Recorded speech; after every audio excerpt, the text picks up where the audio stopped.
நமது அஸ்ட்ரோ சந்திரா சேனலுக்கு மக்கள் அனைவரையும் வரவேற்கிறோம். நான் செந்தில்குமார், என்னுடன் விபாரிஸ். இன்னைக்கு நம்ம பேச போற தலைப்பு ராசி பலன்கள். ராசி பலன்களை ஏற்கனவே நம்ம பாத்தீங்கன்னா மேசம், ரிஷபம் 2 ராசிக்கான பலன்களை நம்ம ஏற்கனவே கொடுத்துட்டோம்.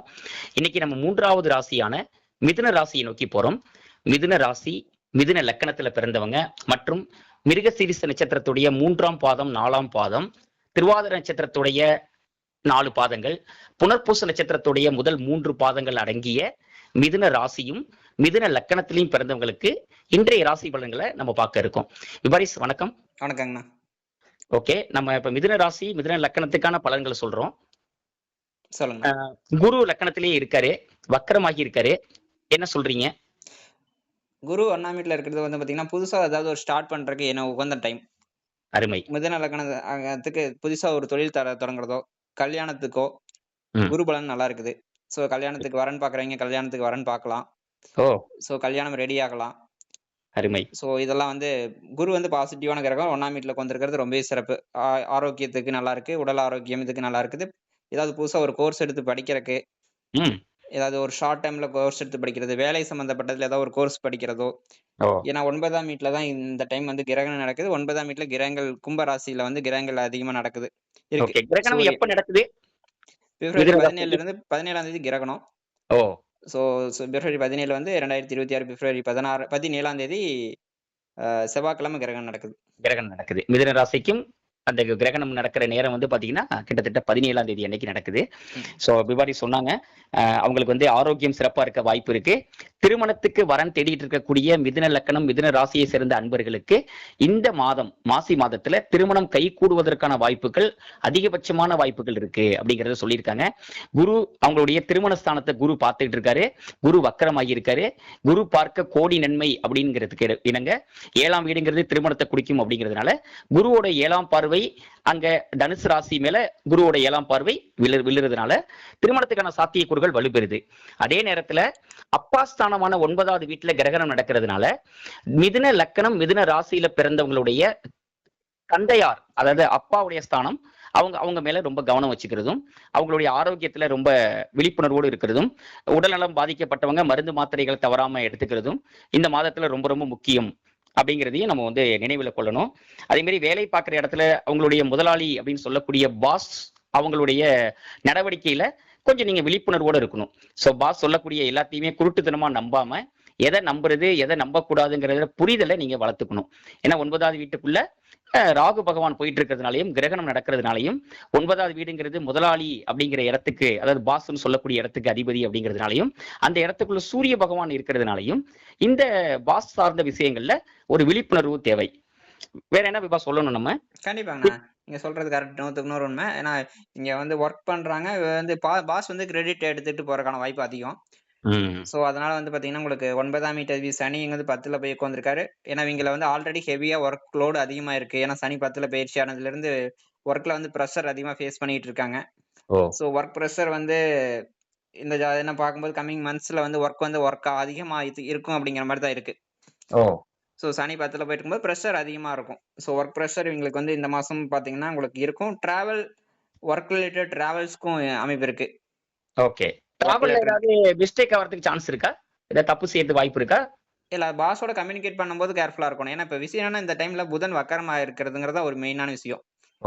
சோ பாஸோட கம்யூனிகேட் பண்றது கம்யூனிகேஷன்ல கேர்ஃபுல்லா இருக்கணும். சோ அகைன் புதன்னா கம்யூனிகேஷன். புதன்னா உங்களுக்கு மொபைல் போன், என்ன சொல்றது, கம்யூனிகேஷன் டிவைசஸ், லேப்டாப் இதெல்லாமே எடுத்துங்க. எல்லாமே இது. அப்புறம் டிராவலிங் எல்லாமே எடுத்துங்க.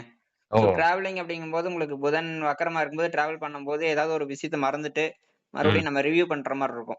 சோ டிராவல் பிளான் இப்ப இவங்களுக்கு எப்படிப்பட்ட டிராவல் பிளான் பாத்தீங்கன்னா 9ஆம் வீட்டுல எங்க எப்படிப்பட்ட travel plan, religious travel plan அப்படிங்கும்போது கோயில் சம்பந்தப்பட்டது போயிட்டு வர்றது, லாங் டிஸ்டன்ஸ் ஒரு கோயில் போயிட்டு வர்றதுல வந்து பாத்தீங்கன்னா நீங்க டிக்கெட் போட்டு அது வந்து கேன்சல் ஆகுறதோ, சோ டிக்கெட்ல ஏதாவது தப்பு பண்றதோ, சோ இந்த மாதிரி ஏதாவது ஒரு மிஸ் பண்ணிட்டு வர்றது, ஏமாறுறது, இந்த மாதிரி விஷயங்கள்லாம் இருக்கு. அப்படிங்கும்போது டிராவல் பண்ணும்போது வந்து பாத்தீங்கன்னா கொஞ்சம் கேர்ஃபுல்லா டிராவல் பண்றதுல வந்து மிஸ்டேக்ஸ் இருக்கும். அதனால எல்லாமே டிக்கெட் எடுத்தது எல்லாமே கரெக்டா பாத்துக்கணும். Okay okay. சிப்லிங்ஸோட எப்படி உறவுகள் இருக்கும்? உடன் பிறந்தவங்களோட உறவு நல்லா இருக்குமா இந்த மாதத்துல? இந்த மாதத்தை பொறுத்தவரை அதாவது நார்மலாவே இப்ப கேது தான் இப்ப கோச்சாரத்துல 3ஆம் வீட்டுல போயிட்டு இருக்காரு மிதுன ராசி மிதுன லக்னத்துக்கு. ஸோ 3ஆம் வீட்ல கேது போயிட்டு இருந்துச்சுனாவே ஆல்ரெடி வந்து பாத்தீங்கன்னா ரிலேஷன்ஷிப் வந்து இப்ப கடந்த ஒரு 9 மாசமா போயிட்டு இருக்காரு. 9 மாசத்துக்கு மேலேயே இருக்கும். போயிட்டு இருக்காரு அப்படிங்கறதுனால உங்களுக்கு வந்து அந்த உறவுகள் ஆல்ரெடி கொஞ்சம் பிரேக் இருக்கு. ஒரு பேச்சு வந்து பிரேக் ஆகி தான் இருக்கு. அப்படி கம்யூனிகேஷன் கன்டினியூஸா இல்ல அப்படிங்கறத கிளியரா இண்டிகேட் பண்ணுது. ஓகே. சோ இனிமே வந்து பாத்தீங்கன்னா அது வந்து ஸ்மூத் ரிலேஷன்ஷிப்புக்கு வர்றதுக்கு ராகு பெயர்ச்சிக்கு அப்புறம் தான் நடக்கும். ஓ. சோ ரிலேஷன்ஷிப் வந்து ஸ்மூத்தா இருக்காது. Okay okay. அருமை அருமை. ஸோ நிகழ்ச்சியில பிபாரி சொன்னாங்க சிப்ளிங், அதாவது உடன் பிறந்தவங்களோட ஏற்கனவே ஒரு க்ளோஸ் ரிலேஷன்ஷிப் இல்லாம இருந்துகிட்டு இருக்கும். அது வந்து இன்னும் தொடர்றதுக்கான வாய்ப்புகள் இருக்கு அப்படிங்கறத சொல்லியிருக்காங்க. அதே நேரத்துல டிராவல் பண்ணும்போது பாத்தீங்கன்னா லாஸ்ட் நேர அந்த ரஷ், அது கடைசி நேர தடுமாற்றங்களை தவிர்க்கணும் அப்படிங்கறத சொன்னாங்க. உதாரணத்துக்கு டிக்கெட் போட்டிருக்கோம், நம்ம ட்ரெயின்ல போறோம், ரிசர்வேஷன் ஆகல, கன்ஃபார்ம் ஆகாம இருக்கு ரிசர்வேஷன் அப்படின்னா கடைசி நேரத்துல ஆயிடும் அப்படிங்கிற நம்பிக்கையில நம்ம போறதை தவிர்த்துட்டு சொல்ல ப்ராப்பரா பிளான் பண்ணி போகணும் அப்படிங்கறத சொன்னாங்க. டாக்குமெண்ட் ரிலேட்டடா ஏதாவது மறந்துடாம போகணும். நம்ம டிரைவிங் லைசன்ஸோ இல்லை ட்ரெயின்ல டிராவல் பண்றோம், அதாவது ஒரிஜினல் ப்ரூஃப் கேட்கறாங்க டிடிஆர் அப்படின்னா கையில நம்ம ரெடியா இருக்கணும். கடைசி நேரத்துல நம்ம கிளம்பும் போது அதை மறந்து போறதுக்கு வாய்ப்புகள்லாம் இருக்கு. அதனால அதுலலாம் கூடுதல் கவனமா இருக்கணும்னாங்க. திருமண வாய்ப்புகள் அருமையா இருக்குங்கிறத சொல்லியிருக்காங்க. வேலை ஒர்க் ப்ரெஷர் அதிகமா இருக்கும், வேலை பளு அதிகரிக்கும் சொல்லியிருக்காங்க. சனி 10ஆம் வீட்டுல இருக்கிறதுனால வேலை பளு அதிகரிக்க வாய்ப்பு இருக்குன்னு இருக்காங்க. அப்பா அப்படின்னு சொல்லக்கூடிய ஃபாதர் சம்பந்தப்பட்ட ஹெல்த் ரிலேட்டடான விஷயங்கள்ல கவனம் வேணும், கூடுதல் கவனம் அது தேவைன்னு சொல்லியிருக்காங்க. அதே நேரத்துல வந்து பாத்தீங்கன்னா டிராவல் மிஸ்டேக்கை சரி செஞ்சுக்க சொல்லியிருக்காங்க.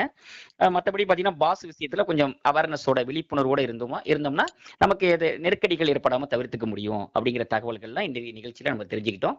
இது என்னன்னா இந்த ஹையர் ஸ்டடீஸ் பண்றது, ஏதோ ஒரு கோர்ஸ் பண்றது அப்படிங்கறது கேர்ஃபுல்லா பார்த்து பண்ணணும். இதுல வந்து ஏமாறுறதுக்கான வாய்ப்பு அதிகம். ஓ. ஏன்னா உங்களுக்கு ராகு இருக்கு, புதன் இருக்கு, சூரியன், செவ்வாய், சுக்கிரன் இதெல்லாம் வந்து 9ஆம் வீட்டுல கும்பராசியில போயிட்டு இருக்குது அப்படிங்கறதுனால ஓகே. ஏன்னா புதன் வக்கரமா இருக்கும்போது அங்க என்ன சொல்றது மிஸ்டேக்ஸ் பண்ணலாம். சோ புதுசா ஒரு கோர்ஸ் என்ரோல் பண்றதுக்கான வாய்ப்பு இருக்கு. சோ அது வந்து இந்த மாசி மாசத்துல வந்து கொஞ்சம் கேர்ஃபுல்லா மாசி முடிஞ்சு பாத்துக்கிறது நல்லது. ரைட், சூப்பர், அருமையா சொன்னீங்க. ஏதாவது டூர் டிராவல் எல்லாம் கொஞ்சம் கவனம் வச்சுக்கோங்க. அது மாதிரி புது கோர்ஸ் நீங்க எடுத்து படிக்க போறீங்க அப்படின்னா அதுலயும் ஒரு விழிப்புணர்வு வேணும், தெளிவான ஒரு முடிவோட அதை செய்யணும், கவனக்குறைவா செய்யக்கூடாது அப்படிங்கிற தகவலையும் இந்த நிகழ்ச்சியில நம்ம தெரிஞ்சுக்கிட்டோம். இந்த நிகழ்ச்சி ரொம்பவே உங்களுக்கு பயனுள்ளதா இருக்கும் நாங்க நம்புறோம். இந்த நிகழ்ச்சி ஒன்லி ஃபார் த மிதுன லக்கணம், மிதுன ராசியை சேர்ந்த அவங்களுக்கான மாசி மாத பலன்கள் மட்டும்தான். அது பொருளாதார ரீதியா வந்து ஓகே தாங்கண்ணா. ஸோ எக்கனாமிக்கலி நல்ல வெல் அண்ட் குட்டா இருக்கிறதுக்கு வாய்ப்பு இருக்கு. ஸோ இது வந்து மக்களுக்கு வந்து ரொம்பவே பயனுள்ளதா, இந்த நிகழ்ச்சி பயனுள்ளதா இருக்கும் நாங்க நம்புறோம். தொடர்ந்து இது போல நல்ல நிகழ்ச்சிகள் நம்ம சேனல்ல வந்துகிட்டே இருக்கும். மீண்டும் ஒரு நல்ல நிகழ்ச்சியில் சந்திக்கும் வரை நன்றி, வணக்கம்.